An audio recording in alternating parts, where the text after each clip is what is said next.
morning, ladies and gentlemen. Can you hear me well?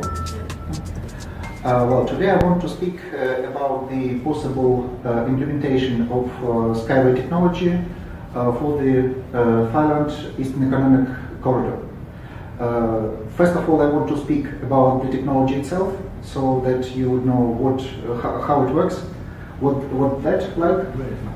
Then I want to speak about three possible applications, three possible solutions which can be used here in Thailand. And I want to finish with the conclusions and the effect which it can bring to the economy of Thailand. Well, first of all, what's Skyway? It's a transport system which is situated at the second level, which has several advantages, which are it is fast, the speed is up to 500 kilometers per hour, it's safe, it's ecologically sustainable, it's easily accessible, and it's comfortable. And now I want to show you a small video, so you will see everything by your own eyes. And I want to attract your attention to the fact that everything which will be shown is not a computer graphics, but it's a real video which is operating in our Eko-Technopark in Belarus.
Well, now I want to speak a bit more about the advantages of our transport system as it differs from the conventional transport. First of all, we have quite low capex. You may see at this graph that our capex is at least twice less compared with most of conventional transport, and if we compare with monorail, with like metro and Mandev, it's could be 10 times less. And the main idea is that we use very light but very rigid strain rail, which is based on the pre-stressed strings, which are put into concrete. That's why we get a light but very solid structure. That's why it's less material. It consumes less material. That's why it's cheaper. Further on, we have minimal operating expenses. If we compare with the conventional transport, we can see that the most part of the OPEX is labor expenses and cost of fuel. In our case, it's the least part. And our transport is driverless, so we use automatic control system. I will speak about that a bit later. And in general, we can get the effect of so our transport system is 2 to 5 times cheaper in terms of OPEX compared with conventional transport. The next point, it's our transport system is ecologically sustainable. So we use minimal landed resources, and we use electricity, so it minimizes the harmful emissions to the atmosphere, and lots of people like that.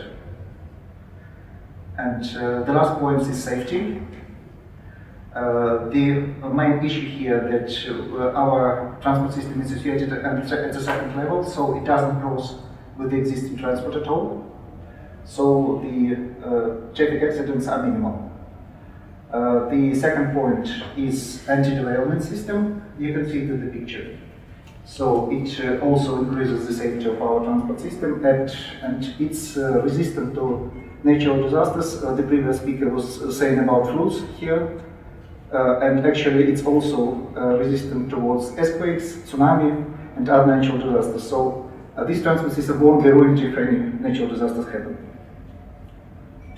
Well, and actually now we are implementing that at our test site in Belarus.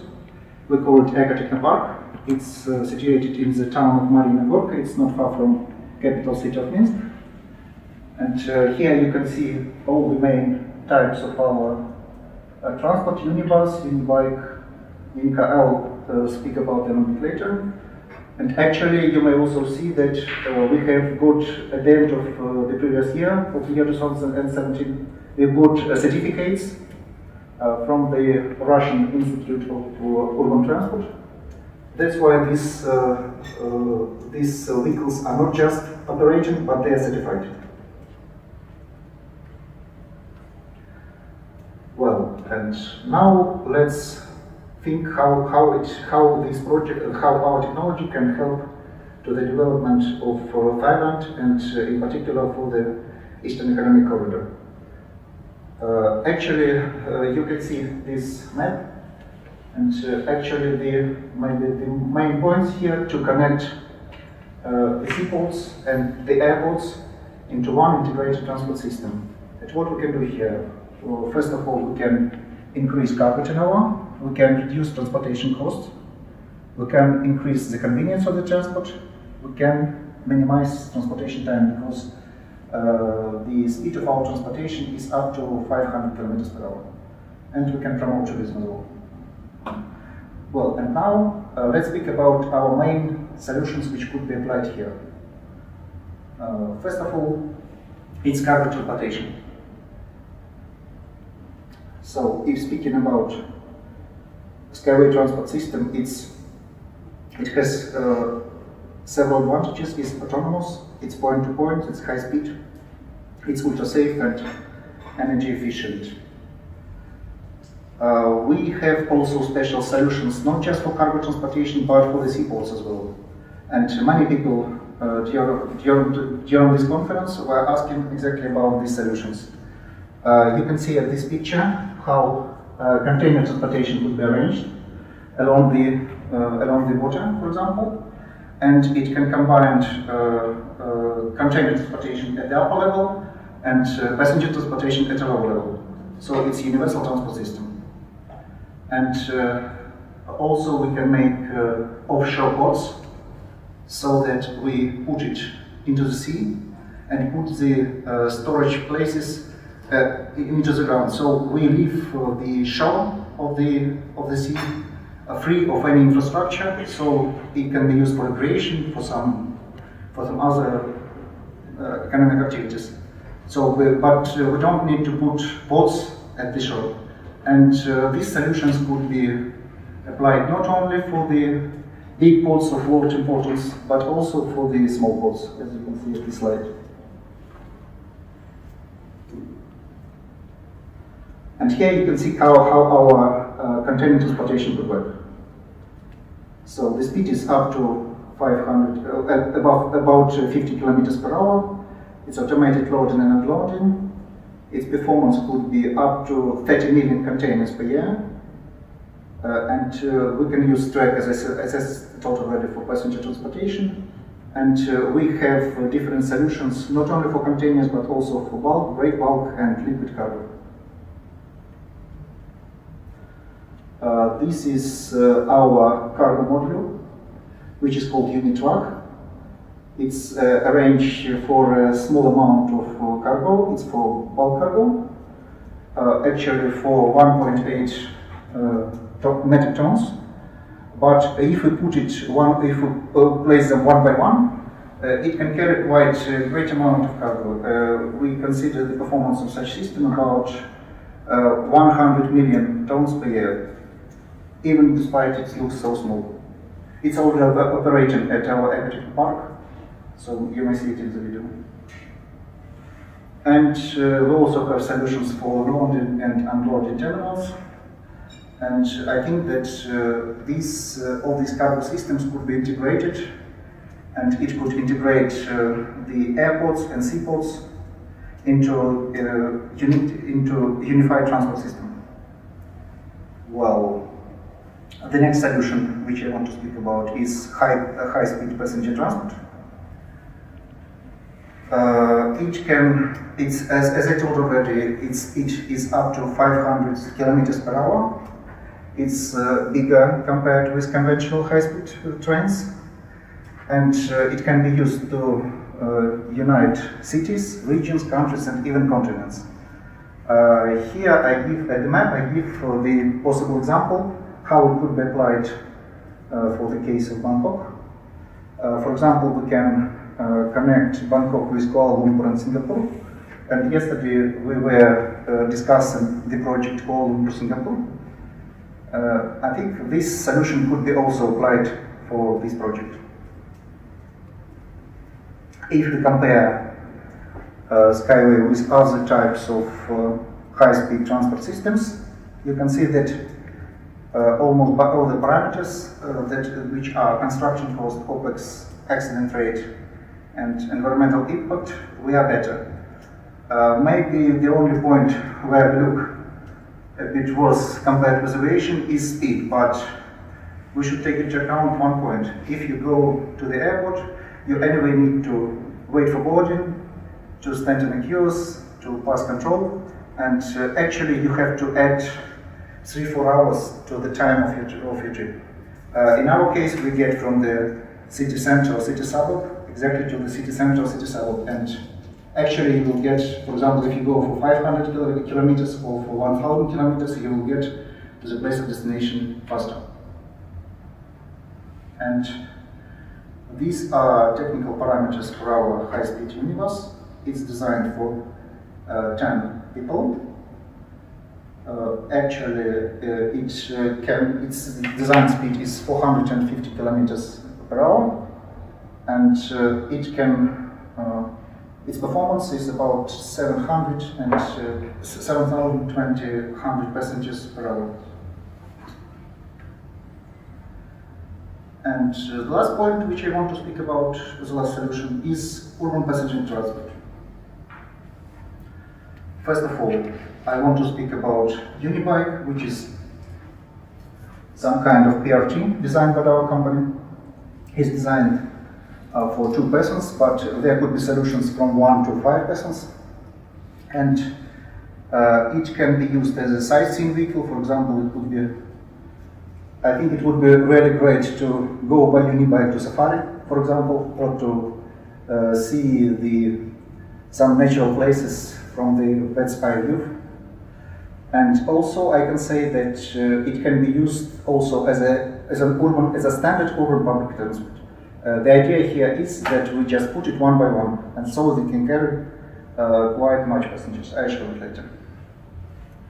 Well, these are main technical parameters of Unibike. Its weight just about 80 kilograms, about 800 kilograms. It can carry 2 persons, and please pay attention to the energy consumption. Actually, even at a speed of 150 kilometers per hour, it consumes just 1.7 liters of equivalent of fuel. It's electricity, but as equivalent of fuel is just 1.7 liters, much less compared with standard automobile. And this is carrying capacity. I want to show that it's not just recreational type of transport, but it's also could be a transportation system. So you can see that this type of transport could carry about 150,000 people per day.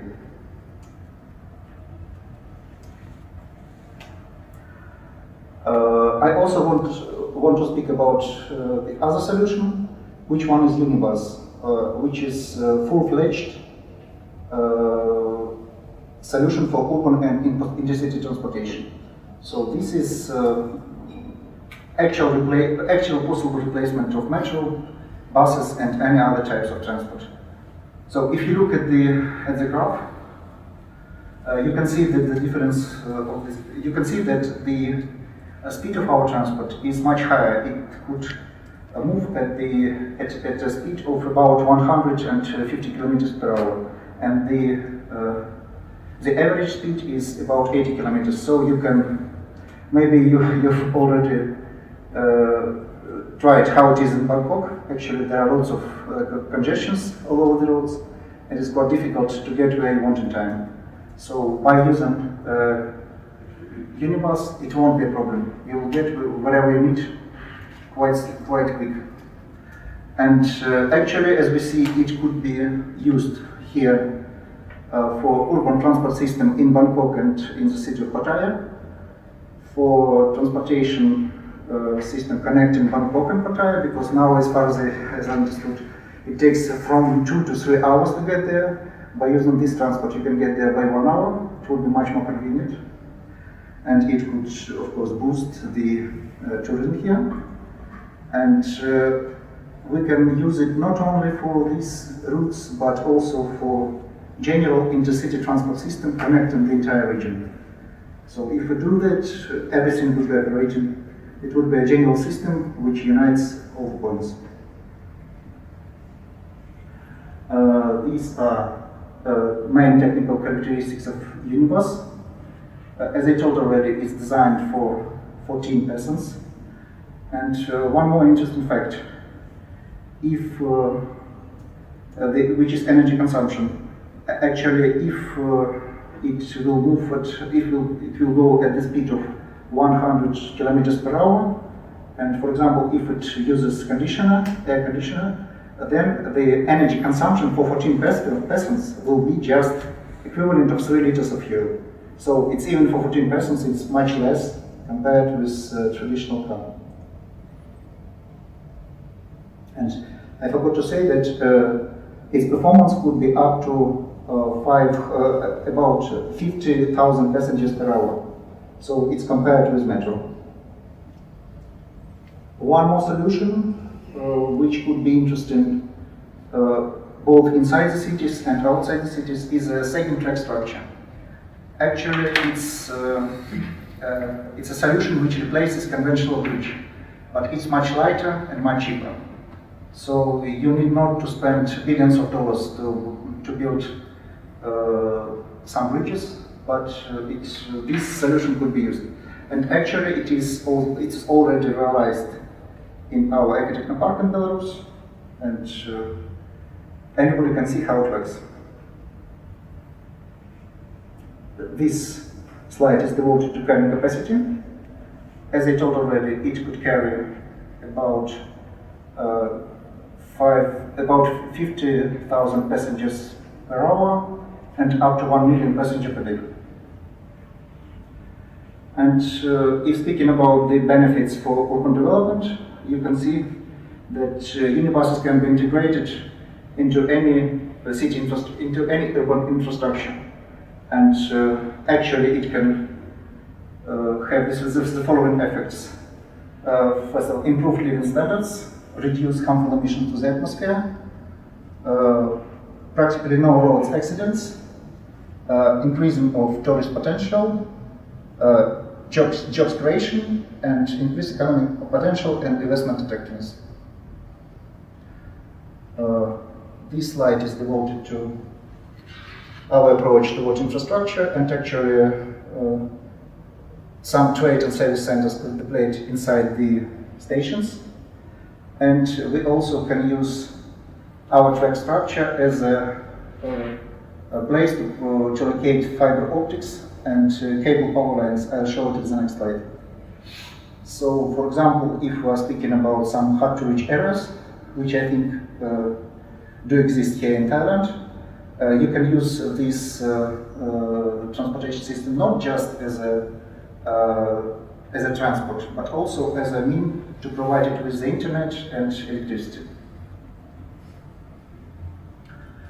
I already told that our transport system is driverless. It's operated by automated control system. The main features of which you can see at this slide. So it uses Wi-Fi and other points, and actually it involves both the vehicles and the sports. One more solution which could be applicable here in Thailand. These are Skyway linear cities. You can see this picture that such cities could be created along the seashore, maybe in some mountains, at any place which is convenient for life. And actually you can live in the rural area, but you don't need any car to go to a place of work or place of study or to some recreation, because it is connected by horizontal lifts. And you may use either, you may see the picture, you may use either high-speed trains, which can deliver you, for example, to Ho Chi Minh, to Hanoi, to Kuala Lumpur, to Singapore. And if you need to go to some short distances, you can use the urban transport. And actually, everything is situated in walking distance, so you don't need to use car at all. And I can surely say that this would allow people to live in a healthy area and to enjoy life much more. Well, and now I want to make a conclusion. Well, first of all, our cargo solutions can increase the capacity of ports and freight terminals at least by 20 to 30%, and the cost of such systems are 3 to 4 times less compared to conventional ones. Well, if speaking about high-speed transport, we can connect Thailand with Malaysia and Singapore and other cities as well, and the cost of such track, in my opinion, could be up to 10 to 15 billions of US dollars, which is cheaper than other traditional solutions, especially the Japanese one, I think by 5 to 10 times. And the last point, the urban and BRT transport can solve traffic problems in the cities, enhance tourism, and make transportation comfortable and well priced. And the construction of such systems costs less than traditional one by 5 to 7 times. Well, that's all. Thank you very much.